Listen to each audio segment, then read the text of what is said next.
You're looking to buy a new gaming monitor, but what's a good refresh rate and response time? Does it matter what resolution you get? And does it matter what kind of games you play for what kind of monitor you want to buy? We're going to go through all of this and more and give you some very specific product recommendations at every budget level coming right up.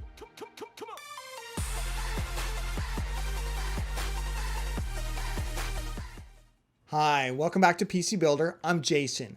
Today we're going to go through a subject that confuses even veteran PC builders and PC gamers, and that is, what is the best monitor and what kind of monitor do you need in order to play the kind of games that you're looking to play? So we're going to go through a buying guide today. We're going to break down all in a very brief way all the various details that you're going to be looking for when you're out buying a monitor. And then I'm going to give you some very specific product recommendations that are in stock right now and that to me represent the best monitors you can buy at every budget level. As we get started here, of course, if you're getting value out of this, remember to like the video, subscribe, and click the bell icon because we'd love to keep doing this together. That'd be awesome. So the 5 most important things for gaming, and I'm only going to give you 5. Look, monitors are very, very complicated. You don't want to know how to design a monitor, you just want to know how to buy one, right? So the 5 things that I think are the most important are, number 1, the resolution. Obviously, you got to figure out what resolution you want to play in. We'll go over that in a second. Then you want to figure out what the refresh rate is of the monitor. This has to do with the FPS, and again, we'll discuss this in a moment. Then, of course, there's the panel type. There's also the response time. This deals with ghosting and artifacts. And then, of course, there's a big debate right now, curved versus flat monitor. Let's start with resolution. So monitor resolutions are probably the easiest part of it. There's basically 3 main types of resolutions. That is, there's 1080p, there's 1440p, and there's 4K. And you can see right here, there's a representation of each one of them in their relative size. You want to buy the monitor that you want to, in the resolution that you want to game at. It's not the best idea to downscale your monitor. You certainly can, but I wouldn't necessarily recommend it because you can get some fuzziness and things of that nature. So the one thing you want to think about is, what resolution is your graphics card going to be able to support? This is an area where you're just going to have to do a little bit more digging on the graphics card that you're looking for and the games that you're looking to play in these various resolutions. There's always people who go out and benchmark this stuff. So I'd recommend checking out some benchmarks after you watch this video and the rest of it, obviously. Now, of course, there isn't just 3 standard resolutions. There's actually even more than that. And that's because we have the aspect ratio of 16:9. That means there are 16 pixels across for every 9 pixels up. And that's where we get resolutions by 1920 by 1080, 2560 by 1440 for 1440p, and 3840 by 2160 for 4K. But there are widescreen resolutions as well. One popular form is 21:9 widescreen. You can get that in 1080p, you can get it in 1440p, you can even get it in 4K if you're willing to spend a stupid amount of money. Then, of course, there's 32:9, which is ultra widescreen. That means it's the same amount of pixels high, it's just much longer and gives you a much larger field of view. Typically, you'll see widescreen and ultra widescreen in curved orientations, and we'll talk about that when we get to the curved section. Refresh rates. Don't confuse this with response times, which we'll get to in just a moment. Refresh rates are expressed in hertz on monitors, often abbreviated HZ, and you can just think of them as a stand-in for FPS. So a 60 hertz monitor, you can get 60 FPS on. A 144 hertz monitor, you can get 144 FPS on, so on and so forth. Now, depending on what kind of games you play is really going to dictate how high a refresh rate you want. Now, just for regular casual games, I can see a difference between a 60 FPS monitor and a 144 hertz monitor pretty simply, just looking at the 2 panels side by side. However, as you get above 144 hertz, you're really getting in a territory where you really just need that super accuracy for things like competitive shooters, like think of a sniper shot, doing a flick shot. You want to make sure that when you press the mouse button, what your eye sees, the frame that's displayed, is actually there, and you're not waiting to load another frame because your monitor is fast enough to load the most current frame. And of course, those refresh rates go all the way up to 240 hertz, 360 hertz. There is diminishing returns, and I would argue anything really over 160, maybe 240 is solely reserved right now for people who are super dedicated to high-level competitive shooters. For everybody else, 144, 165, those are really, really good refresh rates. And frankly, for very casual games, there's nothing wrong with 60 or 75 hertz refresh rates whatsoever. Let's talk briefly about AMD FreeSync versus NVIDIA G-Sync while we're on refresh rate. It used to be when you had slower refresh rate monitors, you'd need some kind of adaptive sync, otherwise your graphics card could overwhelm that monitor with too many frames and you'd get screen tearing. That's where these technologies came from. Now, in the intervening years, AMD cards will now use NVIDIA's technology, and NVIDIA's cards will now use AMD's technology. And frankly, they're both really interchangeable. You'll find AMD FreeSync on cheaper monitors. You'll find NVIDIA G-Sync on more expensive monitors. It has to mostly do with the licensing costs. Although, yes, I think NVIDIA G-Sync has some very, very slight advantages to it, but probably most you'll never actually notice. Just make sure that whatever you do, you get a DisplayPort input on your monitor and use the DisplayPort output on your graphics card to connect the two, because that's where AMD cards will support NVIDIA's solution and NVIDIA cards will support AMD's solution, at least until the new HDMI standards roll out. Let's touch on panel type really briefly, because this is actually mattering less and less as the technology advances. It used to be that for gaming, it was TN panel or bust, because they had the fastest response rates, you could get the most FPS out of them, even though the image quality wasn't as good as a VA or IPS panel, and even though the side viewing on them didn't look as nice. However, I will say this, in the last 18 months in particular, IPS and especially VA panels have really come head and shoulders where they were, to the point where I think some of the best gaming monitors right now are actually VA panels, and to some extent even an IPS panel. So I would put a lot less emphasis on this than I would have in the past, and I would just say go on the individual reviews of the monitor itself, and for the best image quality, it's still VA. All right, let's go over response time. So what is response time? Put simply, it's expressed in milliseconds. You typically want 1, 2, or 3 millisecond response time. Anything over that, what happens?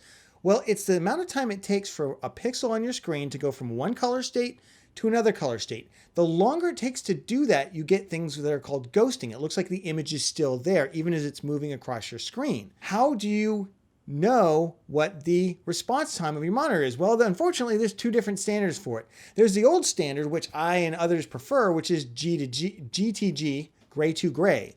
That's how long it takes the pixel to go from one shade of gray to another, and this has been standard for a long time.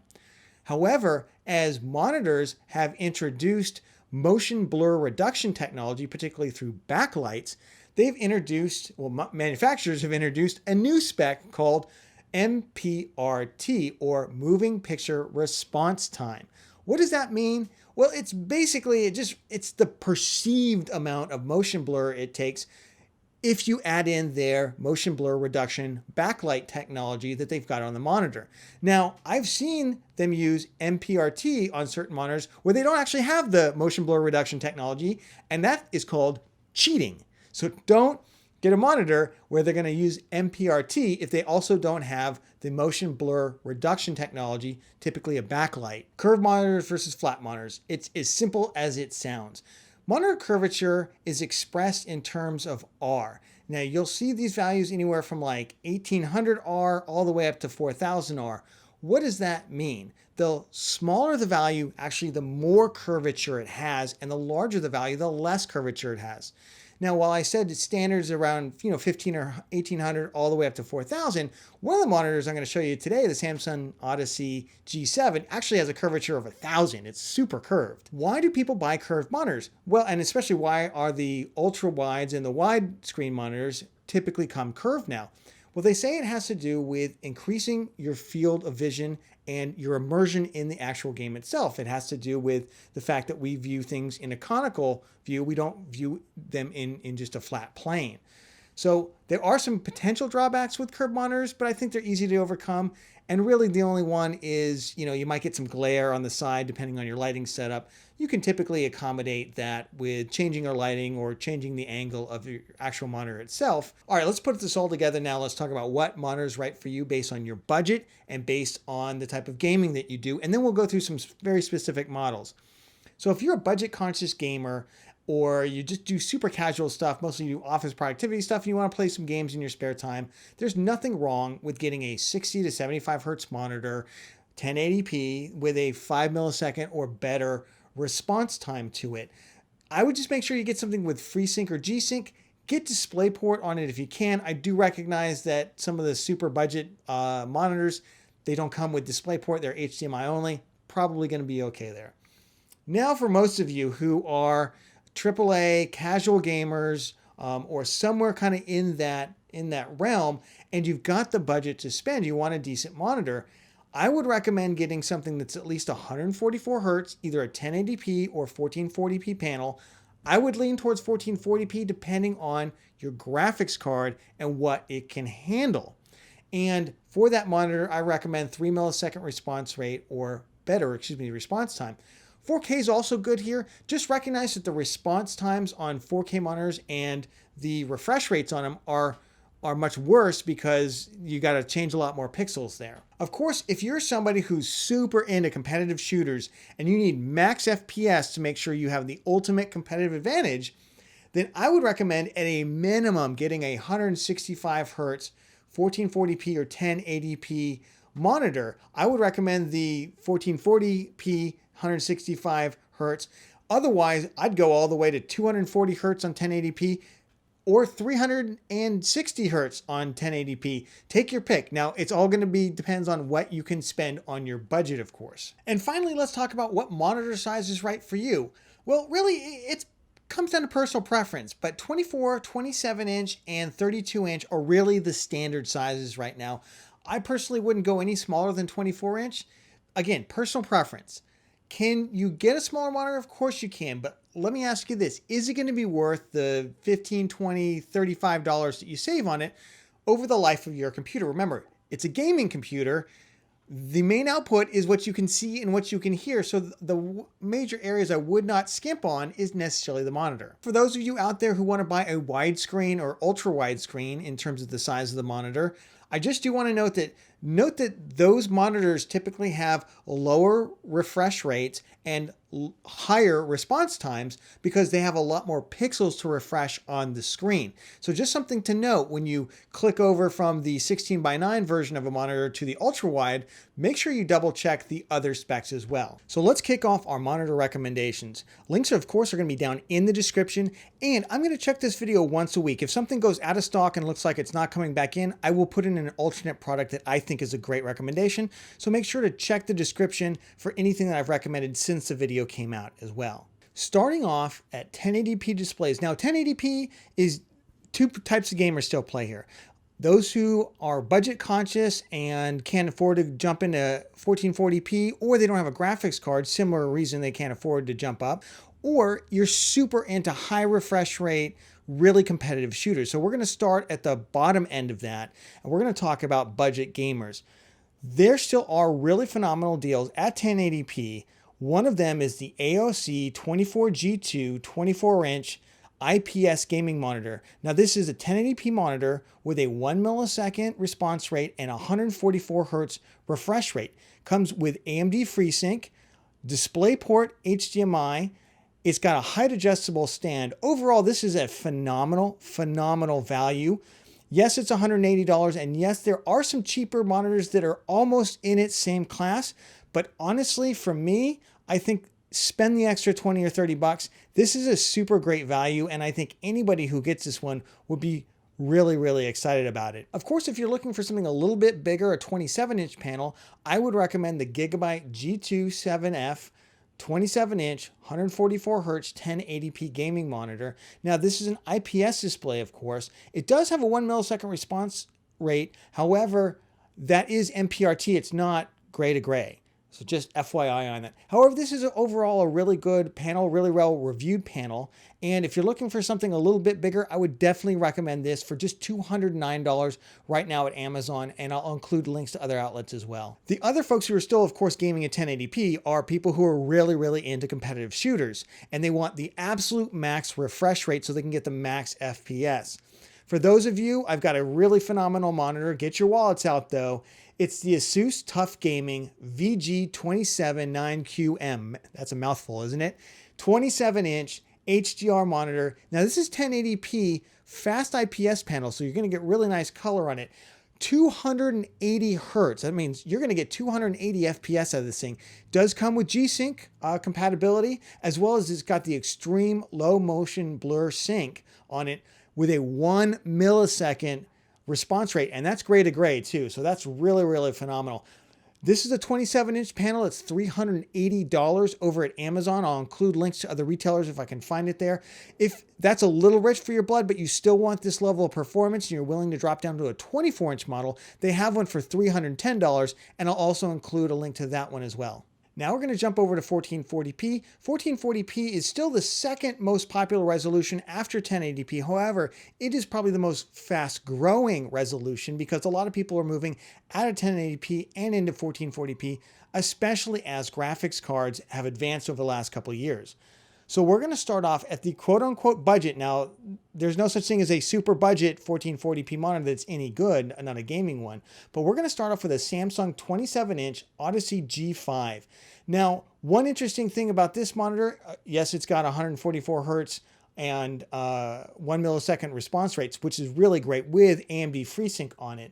But this monitor has a 1000R curvature. So the curvature on this monitor is pretty extreme. I'm not going to lie to you. However, a lot of people like it. A lot of people feel like it's much, much more immersive. And in particular, the Odyssey line for Samsung, you're going to see more of these monitors as we progress because they are really phenomenal panels. $270 right now over at Amazon. This will get you in 1440p. This monitor will probably carry you for the next 5 years. If you're looking for something in the 32-inch size range, at 1440p, and you want to stay within that same budget range, let me introduce you to the Dell 32-inch curved gaming monitor. It's an S3220 DGF, $380 over at Dell. Again, 1440p resolution, 165 hertz refresh rate with adaptive sync, FreeSync on it. And it comes with HDR, high dynamic range, so you're going to get really, really super crisp colors out of this thing. The response rate is a little higher than some of the other monitors. I believe this one's a 4 millisecond. However, I think the colors and the picture on this, along with that refresh rate, are really going to keep it competitive if you're not looking to spend $600, $700, $800 yet. Of course, if you have to have the best of the best of the best in 1440p gaming, especially right now, the 4K monitors are just not there yet in terms of price and everything. Let me introduce you to the Samsung 27-inch and the 32-inch variant, Odyssey G7. Now this is a 240 hertz refresh rate monitor with a 1 millisecond response rate on a VA panel, which is really phenomenal. And when tested by the likes of Hardware Unboxed, they found that this panel just completely blew the others out of the water. The other thing reviewers all remark on this monitor is the fact it's got a 1000R curvature. It's a very aggressive curvature, and a lot of folks are saying it just really sucked them into the overall experience. Now, listen, if you can afford to spend $600 on a 27-inch monitor, it's on sale right now. I would grab it. It normally sells for $700. It's on sale for $600. The 32-inch is on sale for $700. It normally sells for $800. I'll leave links down in the description for Newegg, Amazon, and Best Buy. These are the 3 major outlets for it. Check around, find the cheapest price. Again, if you want the best of the best, there really is no beating this monitor. It is in a class by itself, at least until something else hits the market. For those of you looking for an ultra-wide experience, let me give you a 1440p ultra-wide monitor. Again, we're going to go with Samsung 34-inch Odyssey G5. Samsung is just killing it in the 1440p range at the very high end. Now, this is going to set you back $600. This is not a cheap monitor. However, it's 165 hertz refresh rate, 1 millisecond response time, again, with that really crisp panel to it, and the 1000R curvature, which is really going to kind of suck you in and immerse you, and I think is really critical in these wider screens that are 34 inches wide. So, again, not a cheap monitor, but if you're looking for a really immersive experience and you don't want to drop that frame rate all the way down to like 100 hertz, which you'll see in a lot of other ultra-wide panels, their 16:9 resolution monitors will be up there at 165 or 180 to 200, and all of a sudden they'll drop down to 100 or less with the ultra-wide, then this is definitely the way to go. Let's talk 4K gaming at high refresh rates. there is just not a lot out there yet. It's still developing. We need the new HDMI standards, new DisplayPort standards. It's hard to transmit that much data through the single cable without digital compression, and not all the monitors support that yet. However, there is one monitor here that I would recommend if you don't mind spending the money, which is for $800, the LG 27GN950B. It's a 27-inch, 144 hertz, 1 millisecond response rate monitor. Now, this is an IPS display, so you get really good color out of it. And honestly, it's kind of this, and then there's nothing really else. There's one other monitor that's in the stratosphere. I'm going to include it just to give it to you so you can see it. But honestly, until more products hit the market, maybe later this year, this is kind of the king right now in terms of anything in human being price range. So if you're dedicated to gaming at 4K, and you've got an RTX 3090, an RTX 3080, RX 6800 or 6900 XT, then this is a monitor that will take full advantage of those cards. We're going to round out the 4K monitors with a monitor that I'm just going to be honest, I would not buy myself, just because I can't see spending $1,200 on a 27-inch panel when I can get a 1440p panel or the LG panel. However, the LG panel has had stock issues, and if money's no object for you, then I got something for you, and it's the ASUS ROG Strix 27-inch 4K. Now, this is an HDR monitor, so you're going to get really phenomenal color out of this thing. It's an IPS panel, 144 hertz, 1 millisecond response rate. Again, not much to say other than this is kind of the best of the best of the best of monitors. It comes with G-Sync enabled. Again, it's got the high dynamic range, so you're going to get phenomenal color out of it. It's got some pretty cool RGB on it as well. If money's no object, or if the LG monitor is sold out that I recommended, because it's often sold out, then really this is the next thing for 4K. And if this is not also available, I'd go get the Odyssey G7 at the 1440p range. I'm not really sold on a lot of other 4K monitors. So to me, it's either this, the LG monitor, or I'm going to go get that G7 because it's a kick-ass monitor. That's a quick romp through how to buy a monitor and some of the best monitors right now. Again, links are down in the description. And if things are going out of stock, I'll check this video once a week and I will replace the monitors in there with things that I would also buy at that same price range.